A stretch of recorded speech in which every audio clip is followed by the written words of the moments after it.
Okay, I've done a few cuts of this video so far. I'm going to try and make this one the fastest. I went to an estate sale today down the street from my house. And it was pretty sweet. They had wasn't a lot of interesting stuff, but there were some vintage items that I purchased that I was interested in. First being this Juliette. I think someone told me that was a Grant's department store brand. Grant's closed, I think, the late 70s. The stereo is dated 1979, February 79 to be specific. And it's pretty sweet. I was going to pass it up just because I'd never heard of the brand, and it was $5. It's pretty large, nothing special. So I just walked away. I asked the guy, he was like, $5, and I was like, eh. But then he was like, you can have it for $1. I was like, alright. But what interests me, besides the 8-track, was this function.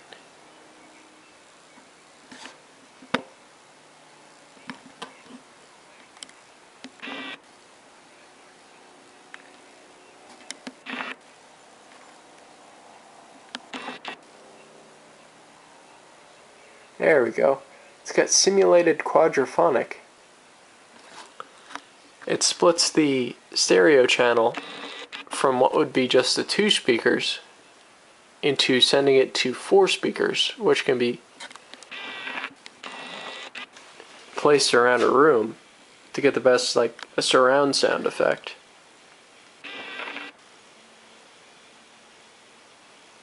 God, this thing is not focusing.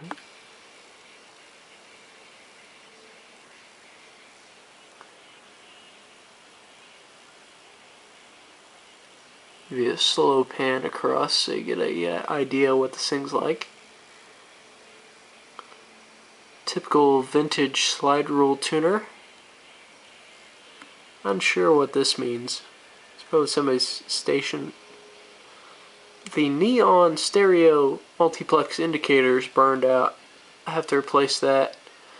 It's not a big deal. They're like 49 cents at Radio Shack. And you're asking yourself, does the 8-track work? Well, let's show you.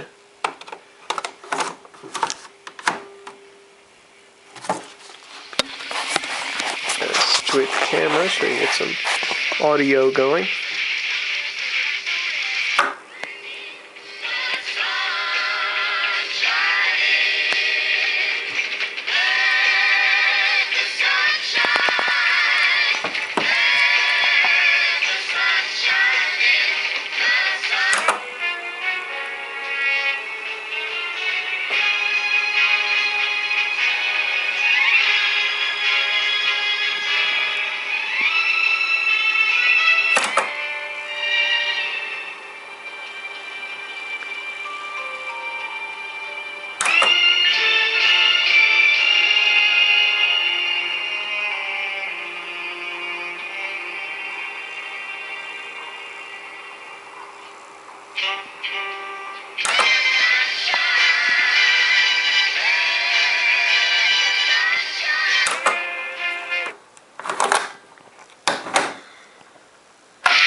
That thing, I will tell you, has one of the best sounding 8-track players I've ever heard, surprisingly.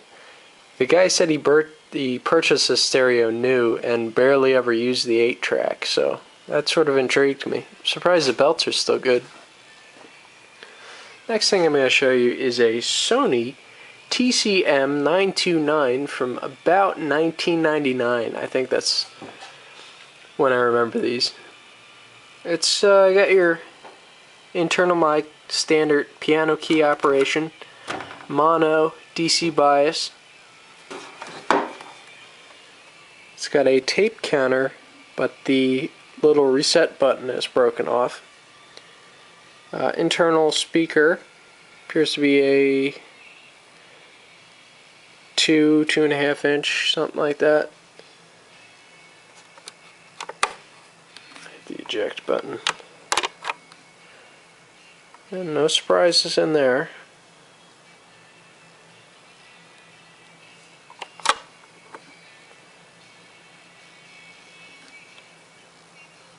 It's a little dirty, but paid $1 for that. Not too bad. Show you the back.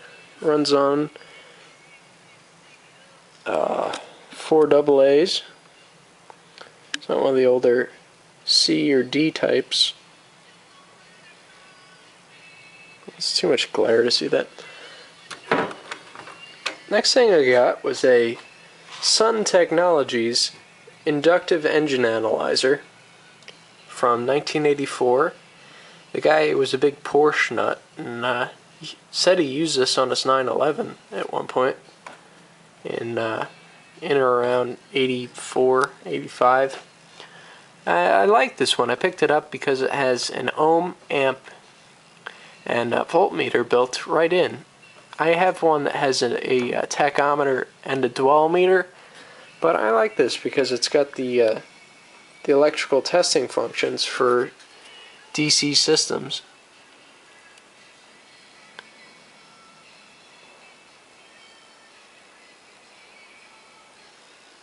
Very cool. I'll do a quick ohms test for you, a continuity test. Show you the needle moving on its own accord. There we go. Have to adjust the 0 on there.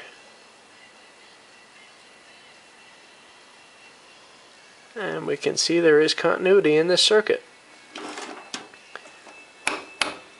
Turn that to volts. I don't know if there's like an off switch or something. I have to figure that out later. It's got batteries inside.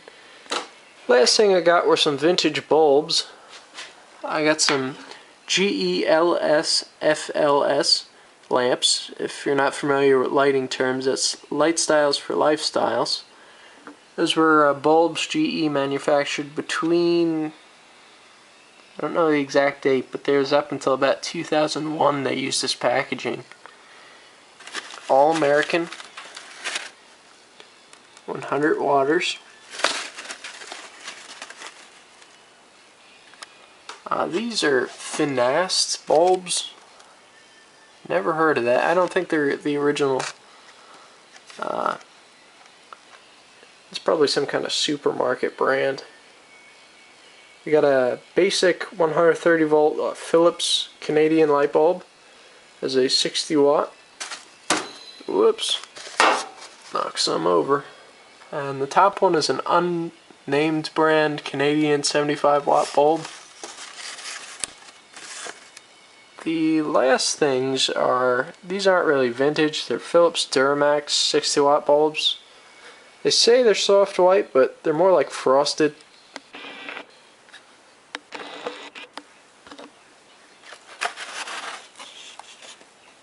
See a little stamp there. Oh, they're 40 watt.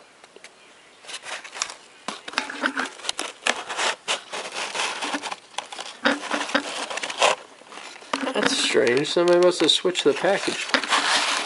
Oh well.